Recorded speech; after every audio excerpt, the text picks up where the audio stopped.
the larger context of when there's social justice issues, that, or even, you know, conflicts in the world, that ultimately these are made up of individuals thinking, individuals misunderstanding, that are additive. And it makes me think of like, you know, like how a tree grows, it'll put a branch off and then it puts branches and then branches and then branches. And in math, they call them fractals, where you can put this equation, and then when you plot this equation, it'll create a whole image.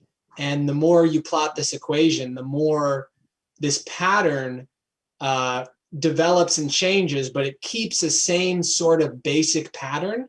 So like when we have at the base of our mind this idea of self versus other, we're always going to eventually create some sort of conflict, because we're going to prefer self over other, and so it'll lead to suffering.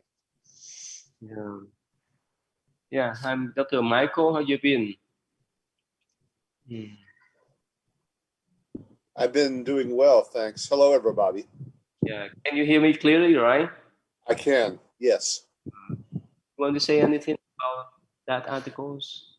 I thought it was a really clear and enjoyable article. It was a lot better than most Western sociology I've read, which I always thought kind of used a specialized vocabulary to describe common sense ideas. In this particular case, I found it really kind of informative, a way that it tied it into a kind of basic Buddhist individual psychology. And like the doctor was saying, this kind of develops, it adds, it. I think of the mob psychology, how in a number of ways that a collective group of people adopt the sentiment of one person, and it continues to spread, and it becomes that much more destructive, I guess. Yeah, and Stephen, you understand that articles? I kind of understand the overall sense of it, but kind of like the little bit details behind it is a little bit harder to understand. And it mentioned about the one thing I like about was it mentioned about the other, I forgot his name, but he was that Vietnamese master. And actually what they were explaining about his what was it? One, the book I read that he mentioned about that, to where you shouldn't be always thinking about, you know, the I or the self, you know, because when you do that, it goes into, you know, obsessiveness, and then you don't think about others. And then of course, when you don't do that, you don't have empathy. And then that's where, of course, this article goes to explain how they feel that, you know, basic conflict, you know, evolve. So because you always think of I and I. So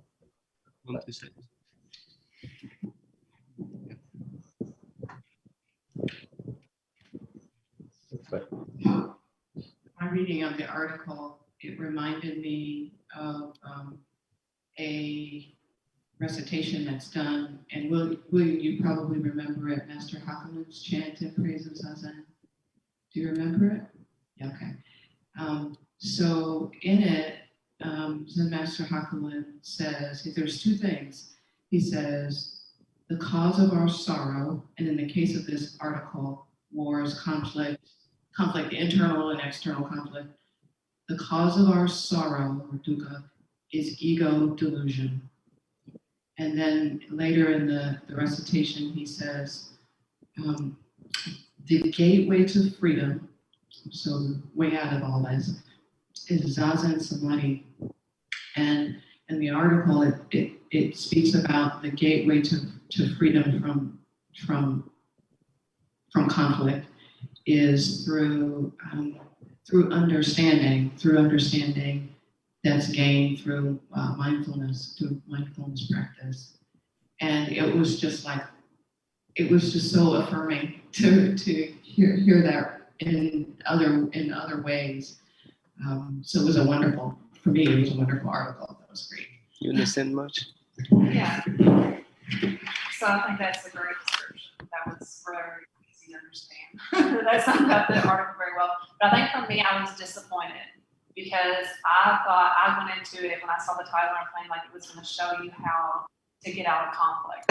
So I kept reading, thinking, okay, so I think that's kind of, I had expectations, but then, it was more what we've gone through before. That's a great summary. After this, you can give me your email. What's your name? Okay, Lena. Lena, if you want to continue, give me email. So usually before this class, I will send an email that may have some articles. Yes, what was the title of this article? Could I look it up online? No, I can send you later on today. That's okay. So today we talk about these articles. So this one here, and highlight this one here. Let me share with them too.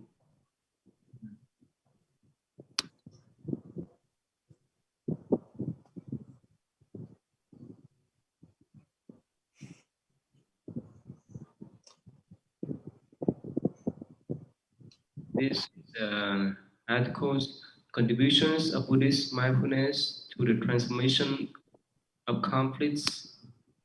Let me share with you the screen. Hi Ethan, welcome back Ethan. How you been? Chào thầy. Sorry, it's been a while. So I'm sorry I haven't been here.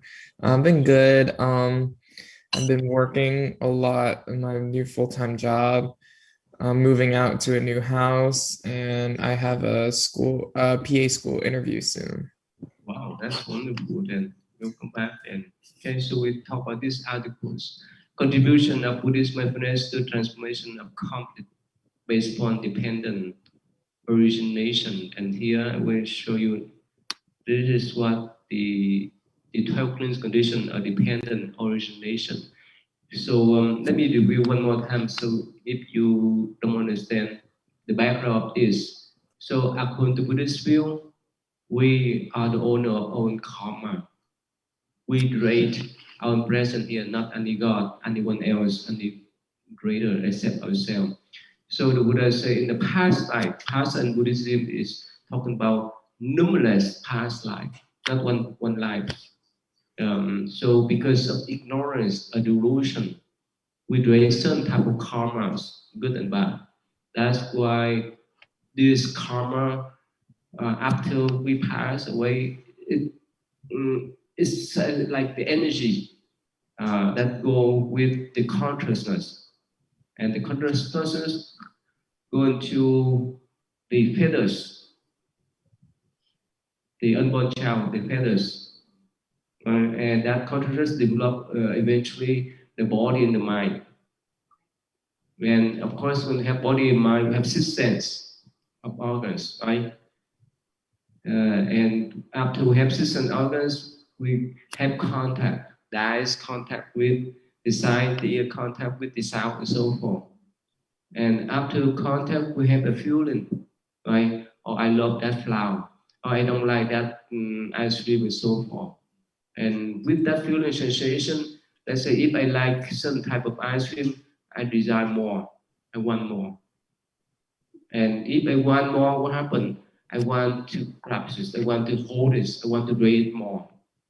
I want to hold this, and I want to create the craving for existence. Yeah, I want to buy more ice cream. So do our life. After we done this, we want to move on, but we want to have another lives. Like use to give the example of let's say our cell phone, right? When we were little, the cell phone was not active yet, but now almost everyone has cell phone. That's part of our life. But what happened if somehow one day we break that cell phone? Would we stop to use cell phone anymore? No internet. No way. We will find another one to replace the broken one.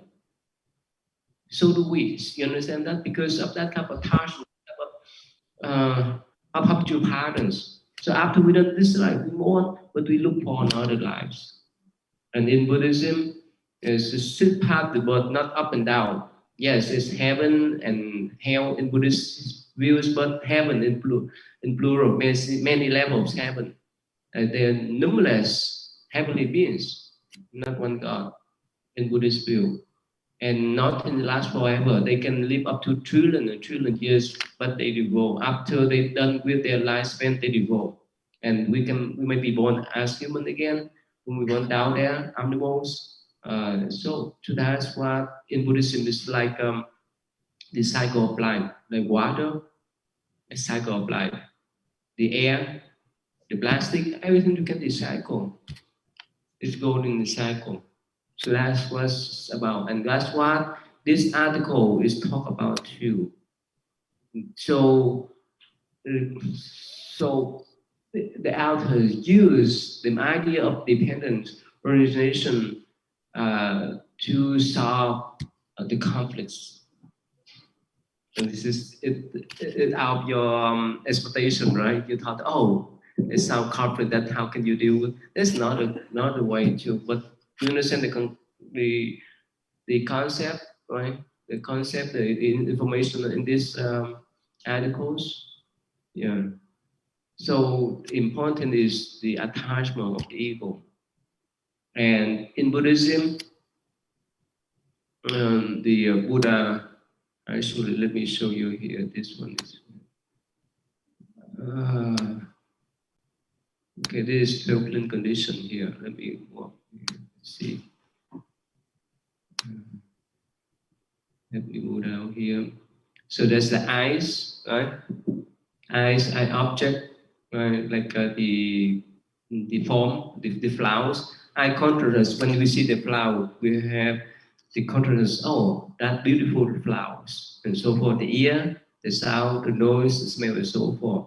In contact with external condition. Yes, and with contact, we have feeling. And if we have wide attention, we would not have any more craving or cleaning, and there's no, we would not come back. It's like, okay, if we break the cell phone, there's no, that's all. I don't use that anymore. It's hard for us, right? So that we get the pardon that we weren't born with that cell phone. The cell phone is one of the example. Drinking coffee, drinking tea, we build up that habitual patterns when we grown up, but we were not born in that kind of habitual pattern. So that's why, if we understand, let's say for the one who are addicted with alcohol, like they were not born with that kind of addiction, but because of the accumulation of the drinking, that's why it's become one of their habitual patterns. But if they understand, oh, it's just harmful, they may quit. They would not have any more craving or cleaning. So they're free. They're free from alcohol, and it like to it apply to any circumstances, especially for the habitual patterns. If we see the whole chart of this. And another one I want to show you is this. In this article, it mentioned about the I that we used to talk about, but in Buddhism, I think we discussed it before, what we call the five aggregates. You understand that, right? This is five aggregates. William, you understand this five aggregate, right, William? Yes. Can you explain, please, if you can? Yeah. So the five aggregates are, the first is form. So the form being the body, and then feelings. So feelings, like there we have, we're receiving the sensations, one like from the body, but then also emotional feelings as well. form, feelings, perception. Perception is like the way that we cognize a situation, how it occurs to us. We don't really think about it. Generally, it usually happens automatically.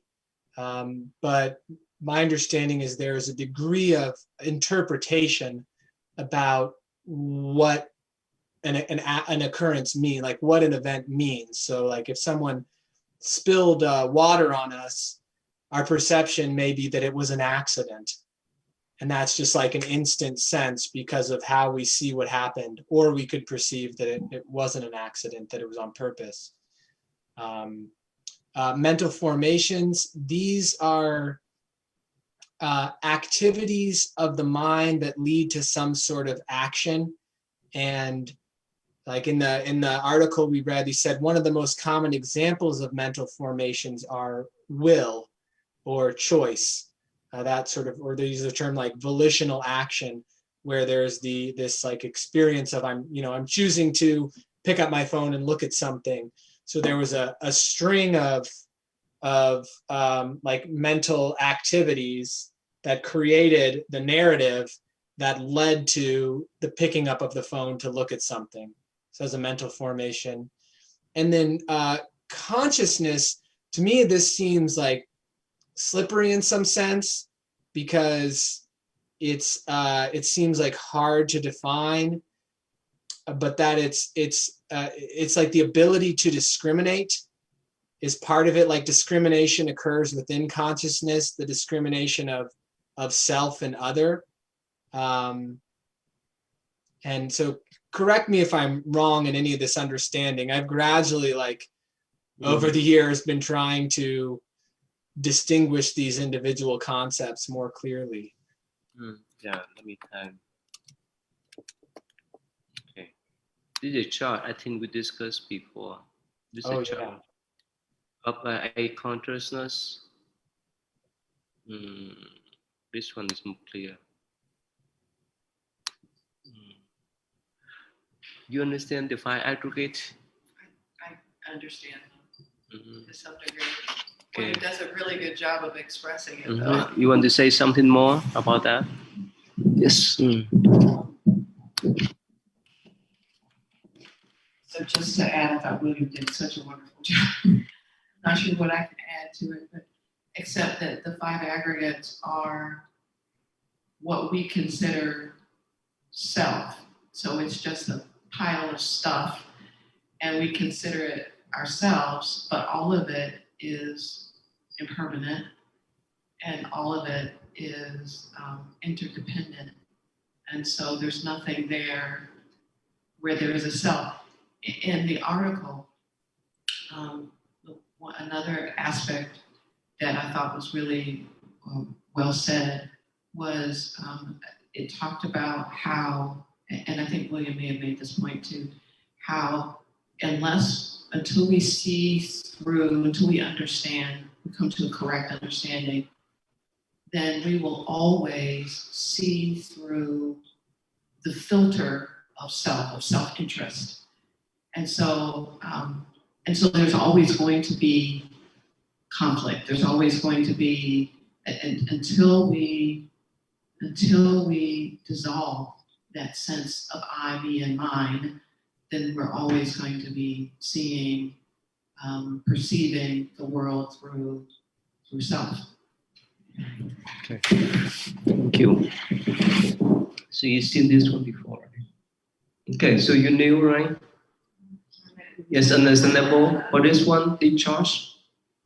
This discharge is understandable. I think I'm going to need to do some more research on it because I know I'm just coming in. I don't know if anybody. And Is Steve, this the first time to you? and Steve, can you understand this charge? This is the first time you saw this charge? First time in this sense, yes. But I think I've had some explanation of this before in school or something. Might have been psychology or something like that. Okay. But not in a sense of this kind here in a Buddhist explanation, no. But yeah, it does make sense though. Ethan, you understand this church? Have you seen this church before? I think I'm similar with Stephen, where I feel like I've seen this before. I feel like I was introduced to it, at the very least, through a different context or setting, like psychology or sociology, for example, but not within a Buddhist context. Yeah. Yeah. So again, the Buddha. Yes. Yes, so I'm taking a religions class right now. Oh. And so I've only read a chapter on Buddhism, but a friend of mine did You can suggest a book to me and loaned me a book. I think it was called The Tree of Enlightenment. Mm-hmm. I haven't read it. Turn on. You turn on, please. Thank you. Turn on. So, Turn on, please. okay. Thank you. So I'm taking a religions class right now, and there was only just a chapter on Buddhism. But a friend of mine, a few years back, probably several years back now, did suggest a book to me and loaned it to me called The Tree of Enlightenment. I haven't read the whole thing, but it does say on the back that I'm supposed to give it away after I read it. I thought that was kind of nice, you know. But no, I haven't read the whole thing, so I need to get to read it so I can give it away. So which school you from Georgetown? Which school do you attend? I'm from Owensboro. And I go to the technical college there, OCTC. Oh, okay. So Okay. they want us to write a paper on religion that is outside of our own. And I'm interested in Buddhism. And I really wouldn't say I've got a religion except for Christianity, and that's all based from Christian music. I don't really go to church, so I feel like this could be a good direction. So you live in Louisville?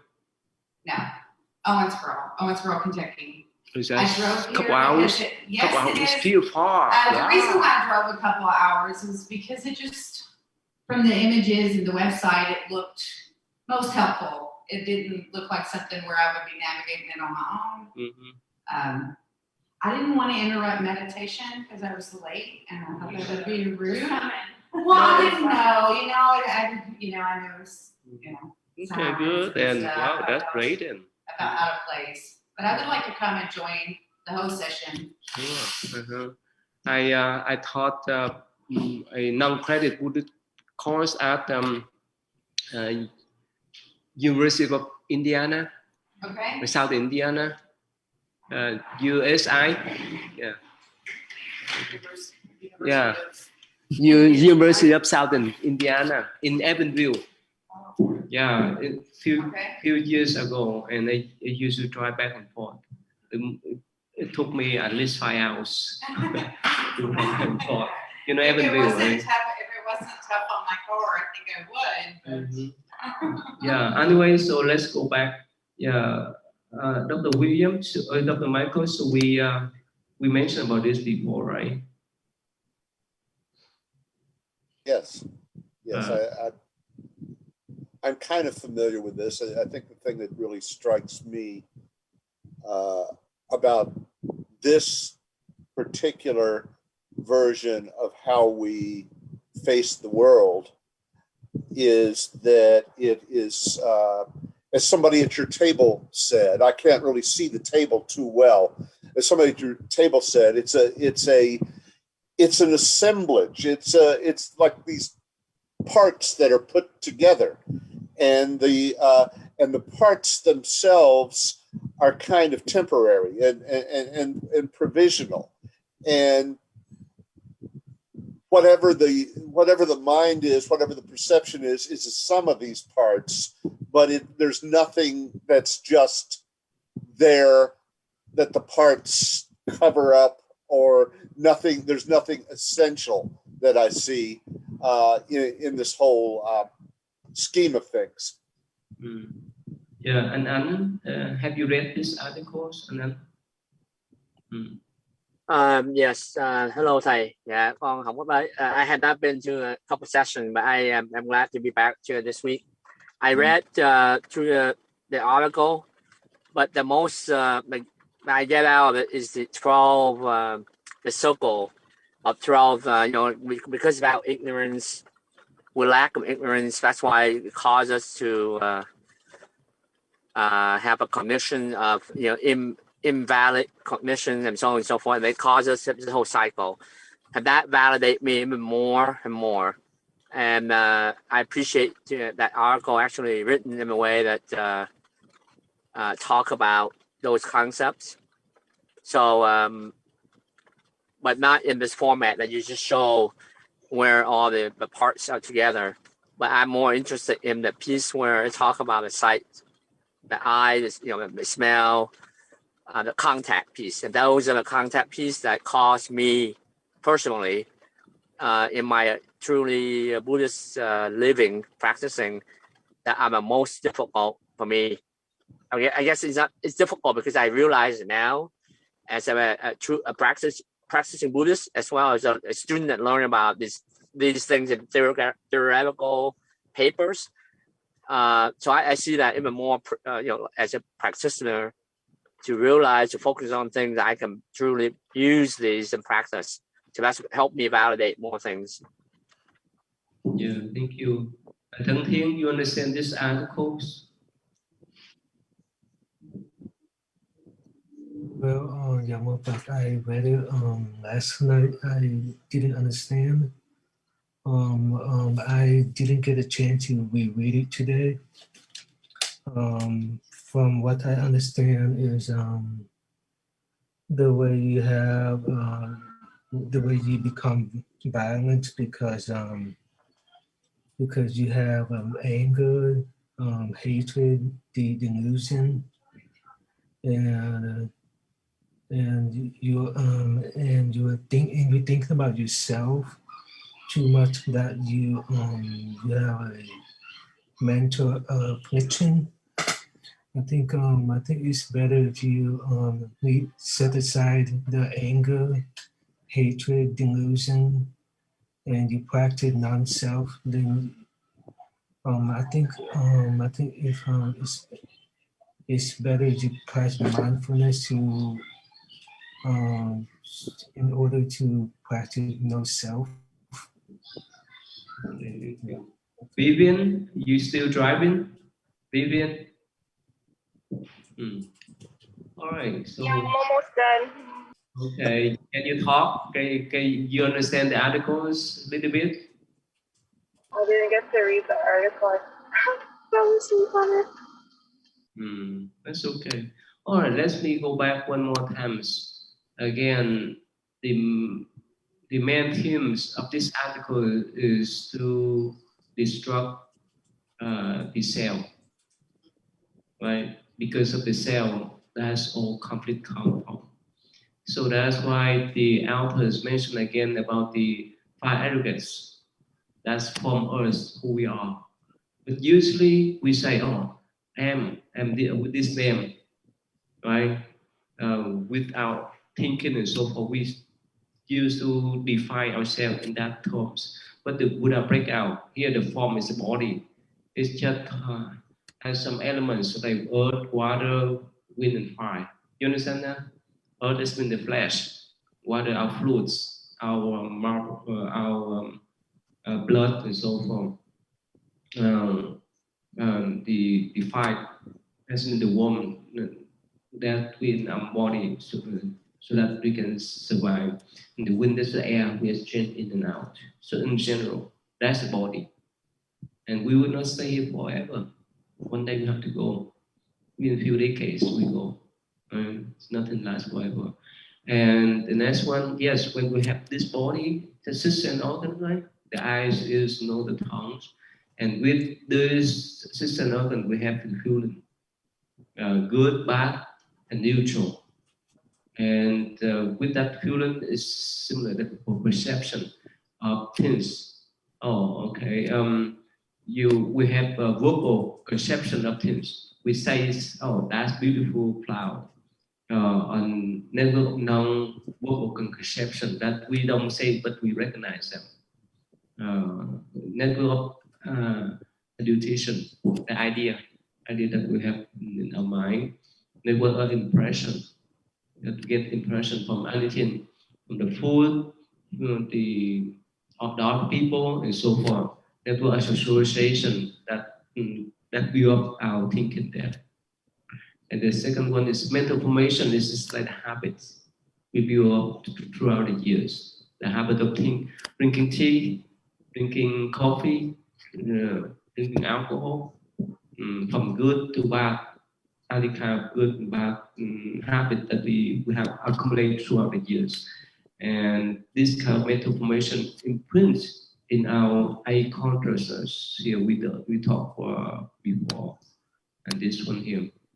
And so this is science. This is like the analysis, analytical thinking, and it will send information back to the seven. The seven is like the central one. And everything we like or don't like, we store in this eye consciousness. We learn, right? Yeah. So that again, go back to the whole scam. The Buddha say, everything is changing movement by movement, the body, the thought, the perception, even the consciousness. So there's no I at all. But here, it doesn't mean that we negate and reject ourselves. But in this article, it talks about how we need to recognize this type of interdependent. That's when we depend each other. The reason why we break conflicts because we see or we want to do things for ourselves. Let's say if I put this chair like this way and someone come and move the chair to different direction or move the chair to different rooms, I say, no, this is my chair. I dream on conflict. I dream on suffering. If someone touch this chair, but okay, they maybe to use the chair, that's okay.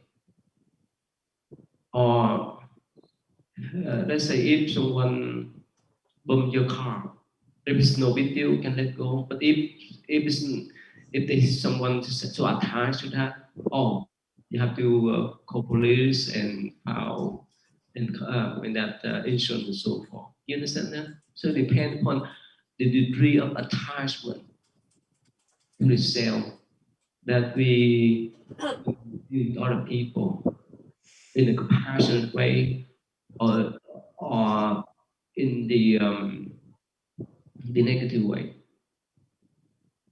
So the last time we talked about with this type of understanding, there's no real self except the five aspects. We talk about the real self, right? The intuition, the Buddha nature. That's what we talk about. Let's go beyond this thing. After we're done with this life, we move on. But if we recognize and we will live in the compassionate way with that nature, so that's the meaning. And so it's so important in solving any conflict. The Buddha gave us the whole pictures of things instead of seeing one corner of the conflicts occur because we don't agree with each other. Most of the time, it's self-centered, right? And that's what in this article mentioned about delusion of self-centered. William, you want to say anything about that kind of delusion of self-centered? What happens if someone's so attached to that delusion?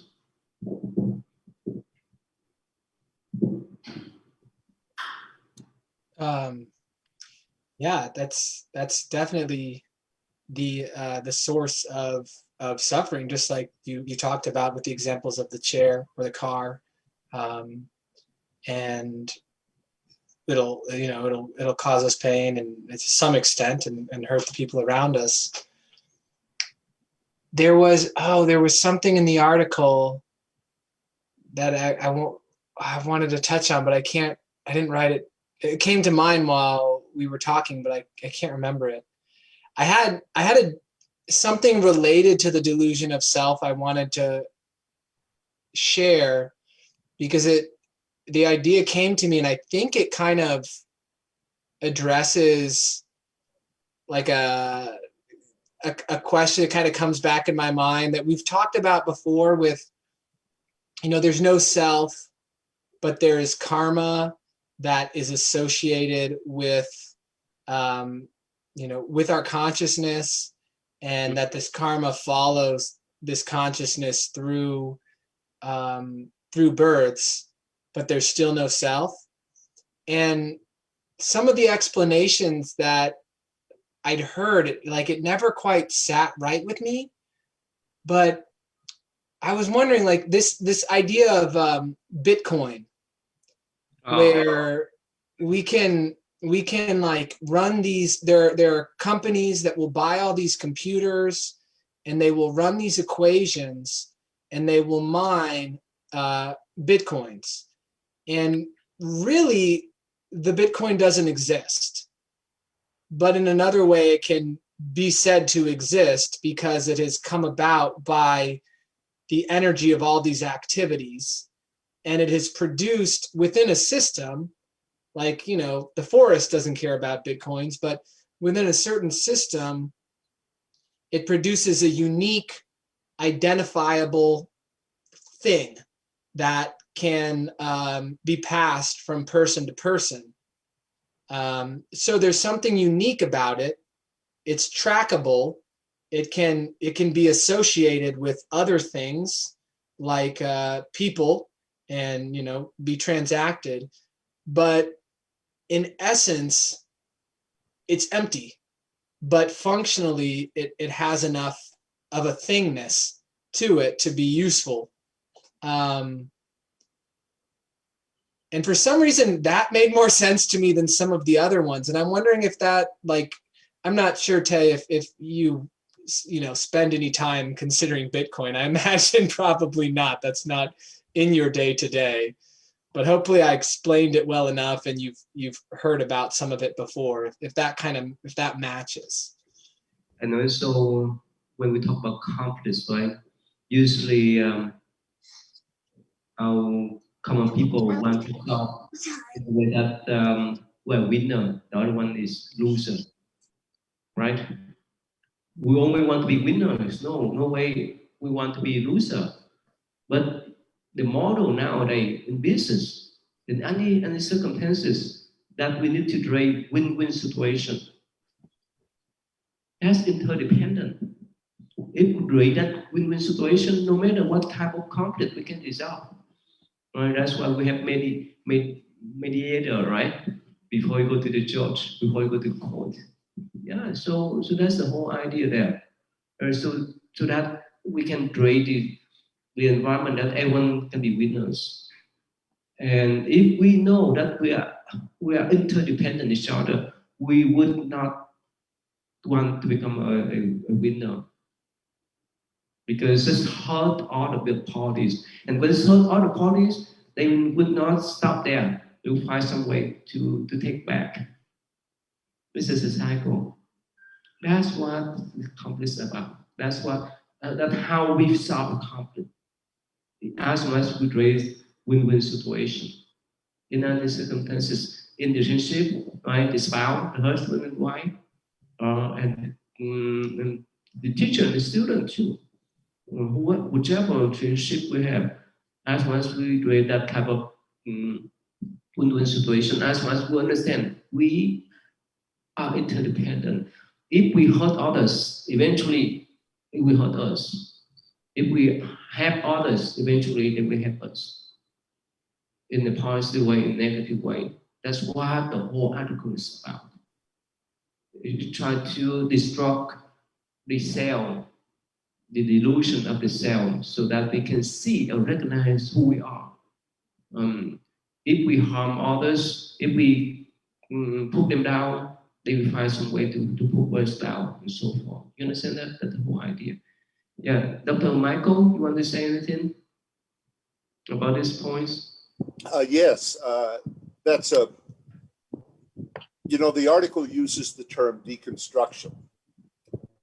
And that's a term that's fairly familiar in my field.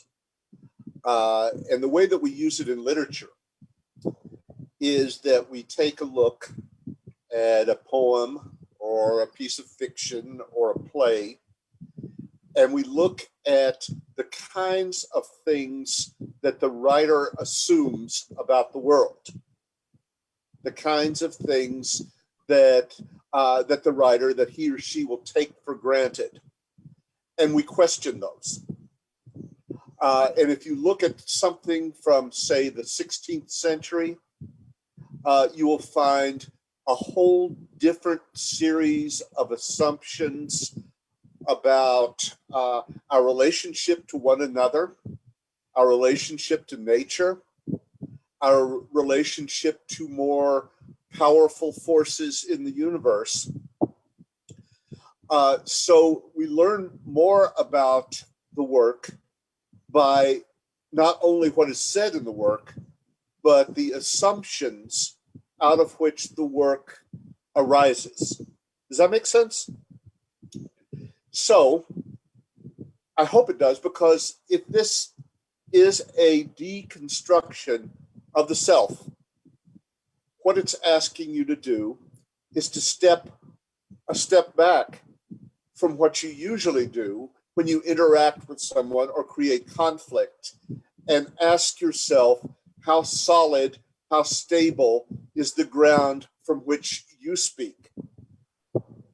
And when you do that, and you realize it's not really all that stable in and of itself, it makes you a little more humble and a little more cooperative in dealing with people with whom you disagree. Yeah, thank you. Does that make sense? Yeah, that's what. So when we say, "Oh, if you follow me, you are my friends. If you don't follow me, you are my enemy." If we divide, right, in that kind of black and white division, right, we fall in the trap of the ego delusion of ego. You want to say anything? Okay. I don't have anything to add. Oh no. Okay. Ethan, you understand? You follow us? What we want to say? You understand that? Yeah, I was about to say, and I was thinking about this while everyone was discussing, just kind of like applying this within my own personal life, just kind of like seeing beyond myself, understanding that I don't know a lot and I can't apply my own ideas and beliefs into another's, because other people have their own ways of living, their own experiences, and just being flexible in terms of mindset rather than having a strict dogmatic thinking, and kind of thinking that things should go your way. Just kind of learning to be more open towards other people's experience and listening and seeing beyond myself so that I can understand and move forward. Like, for example, with conflicts, I've had, like, of course, disagreements with others, but then by being able to take a step back, analyzing the situation and being able to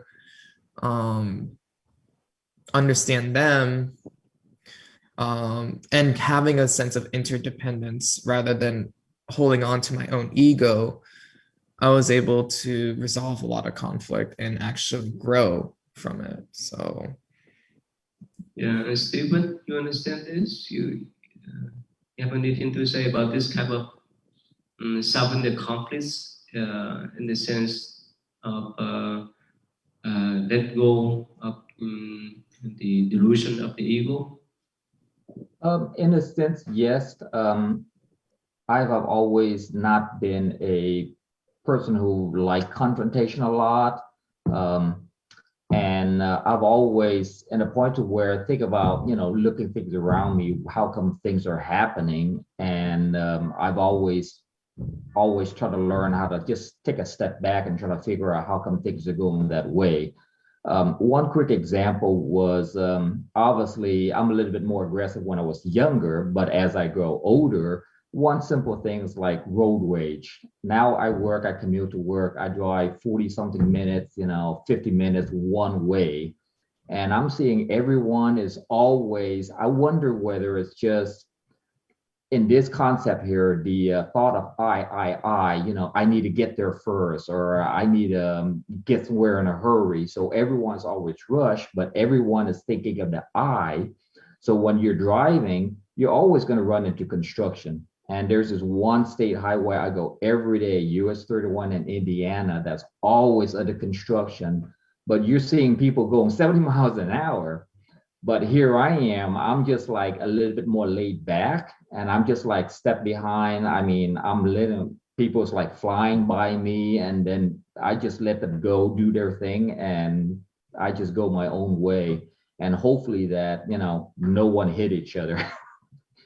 But just by taking a step back and not being too aggressive, and I'm getting more and more calm as I grow older, I'm just like, don't let any of that thing bother me, or like the road rage, you can go as fast as you want, I'm going to get there a certain amount of time. So as long as everyone can get there safely. So I guess now this here in the details will obviously teach me more to be more open to everything around me. And of course, apply just everything in your daily life to practice more, to become a more better Buddhist practitioner. So yeah. Thâm Thiên, you understand this concept, right? Yeah, Mopathai. So in order to let go of the ego, I think it's better if you be mindful of what you're doing, of what you're thinking, of what you're feeling. And sometimes when I have a feeling, and I have a perception comes up, it's really hard for me. So if I be able to not think about think about my feelings so much, but to think about others, and I would be able to forget about myself and help others. I think it takes practice. Yeah, and you have any opinions about this? Yes, I have. Yeah, thưa thầy. I do have a lot of opinions on this topic. I do live it right now in my life, and I would say that thanks to Buddhism, honestly, in my last 5 years or so, I learned a great deal to actually. I did not realize that it actually the Buddhism concept of the self, and also this concept of realizing your emotion and just recognize it, but don't go with that emotion.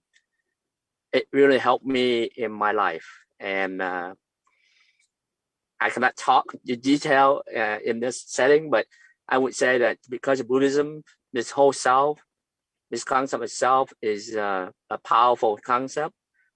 If just like a road rage Stephen talked about, I experienced before. I am the same way that Stephen now.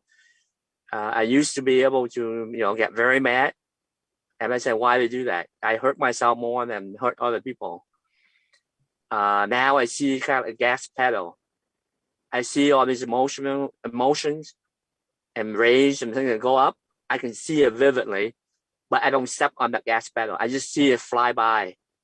And I could see that I could do, say something, do something, but I do not choose not to. And I just let that emotion ride by. I see it and I just smile and I just let it go. And that is truly, in Buddhist perspective, it's helped me in my daily life as well as my personal life. There are things that happen to me that I choose to let go, and it's very difficult. But in Buddhism, there's things that called karma, and if it's happened, it's done. I let it go. But I have a question for you, Thầy. Just for example, okay, we talk about self, but in a relationship, let's say if we have a spousal relationship, we marry, but then we say, yeah, she belonged to me, or belong with a wife, belong to a person, right? Or a spouse, a husband belong to. So the word belonging, that is a cultural norm, right? So if we no longer think of the self, if we let it go, that person no longer belongs to me.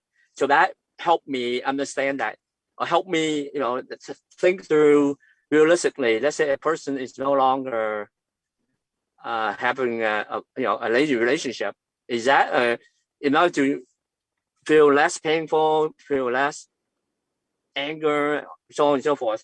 Is that a good therapy to say, hey, let go and have that relationship go, have that feeling go, and just don't think about that person belong to you, or that relationship belong to me, or something like that? It will help. So that in my mind, I use that concept to say, hey, if things are done, it's done. If my friendship with someone is no longer there, I'm done. Or if that professor is no longer a good teacher for me, I'm done. That helped me alleviate that suffering for myself. You want to share, or what do you think? You want to say something about this?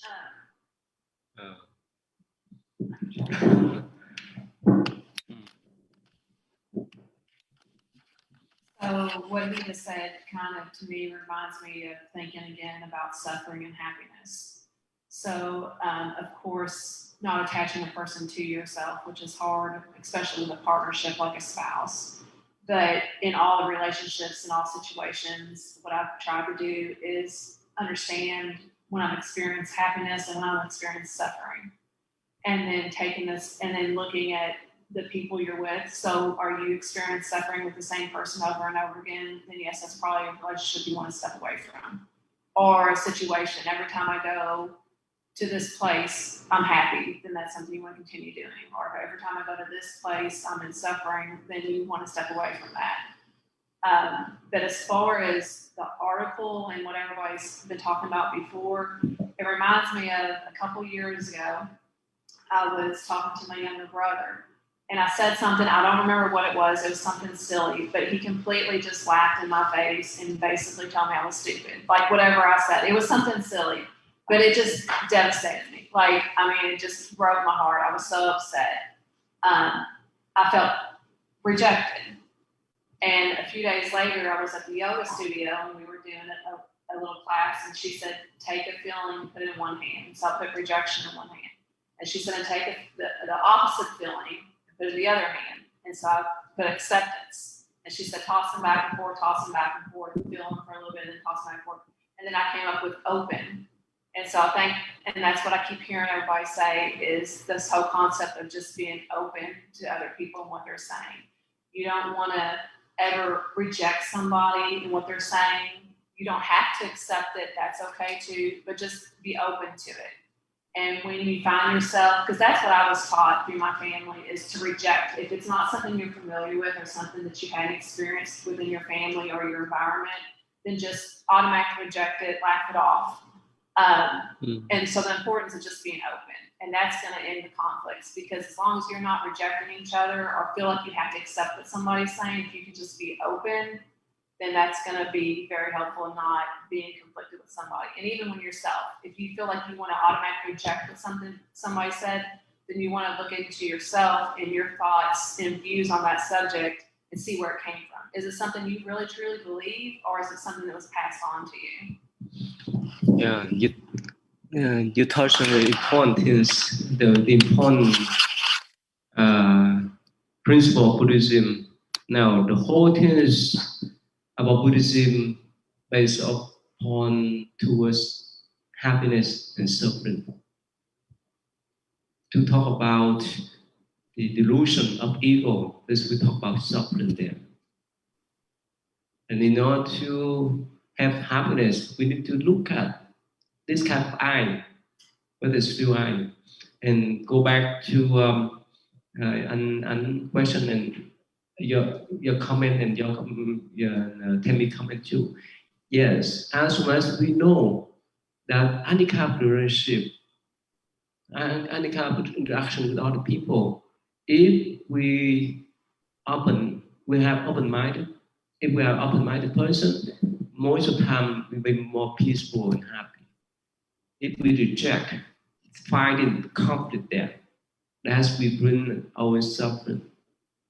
And we need to recognize that we link together. Let's put it this way. A teacher, a professor is so arrogant that when students come home, you need to follow me, otherwise I kill you with your blow, right, and so forth. So it boosts up this arrogance, right? It hurt the student. And what happened in the end? They may say something, may give them bad comments because of their attitude, and vice versa. So the teacher, professor need the student need the teacher, the professor. The patient needs the doctor, and vice versa. That's why we talk about interdependence. And of course, if we understand that, we can treat each other in a nice way, in a compassionate way, that brings happiness. And if we try to block other people that we brand themselves as enemies, right, are the one we don't want to see, that's suffering come. That's the whole notion. You have any question about this? That's clear? Mm-hmm. How about you? Have any question? Well, I have. Yeah. Oh, okay. You kind of.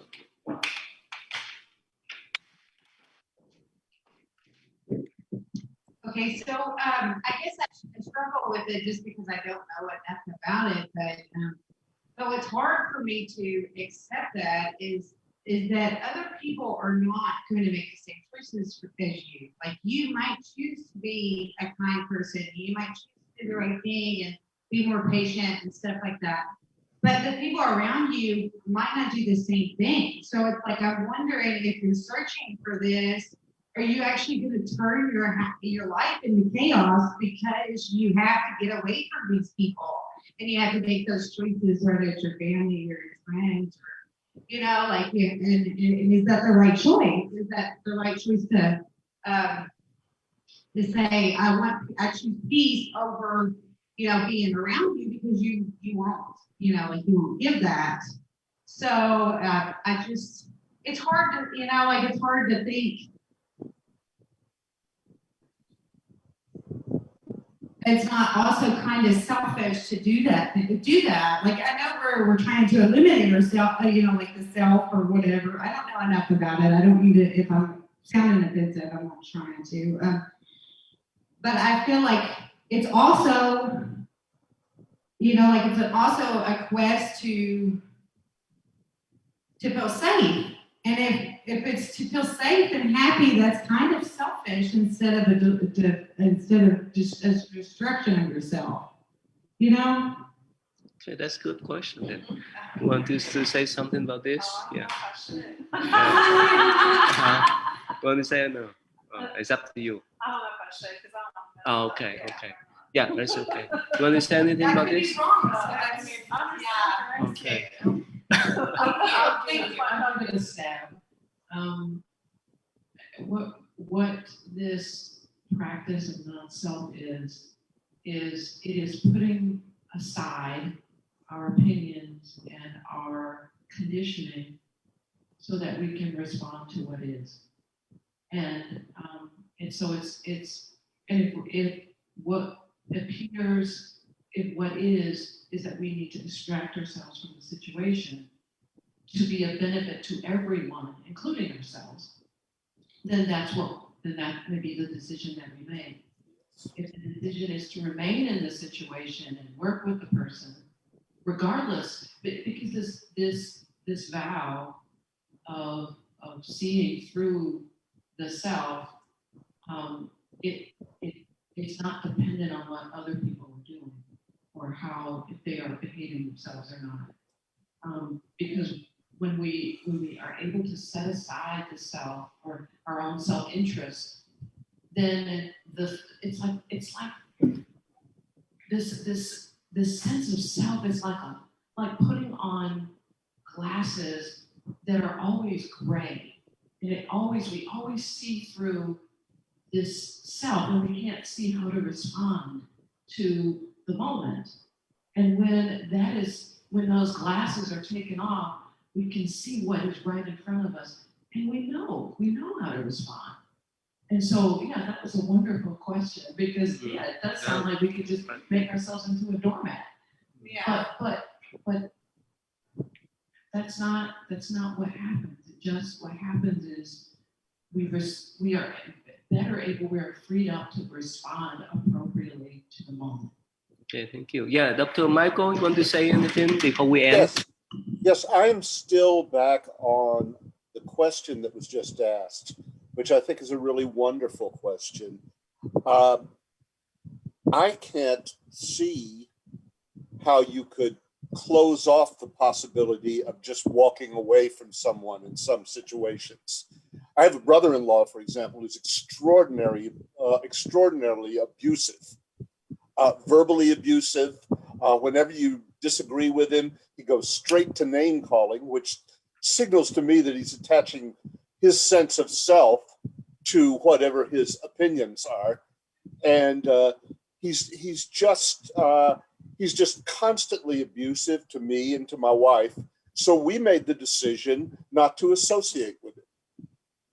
And I think that that's the kind of withdrawal from the situation that actually works for the betterment of the whole situation. I don't see why we would have to endure somebody who doesn't seem to want to change his perspective and his treatment of us. Anyway, sorry, since time is up, I know that some of you have something to do. Yeah, probably we can discuss next Friday about this topic. It's very practical and religious way too. Anyway, so thank you. So see you next Friday then. Thank you. Thank you. Bây giờ được Phật thầy.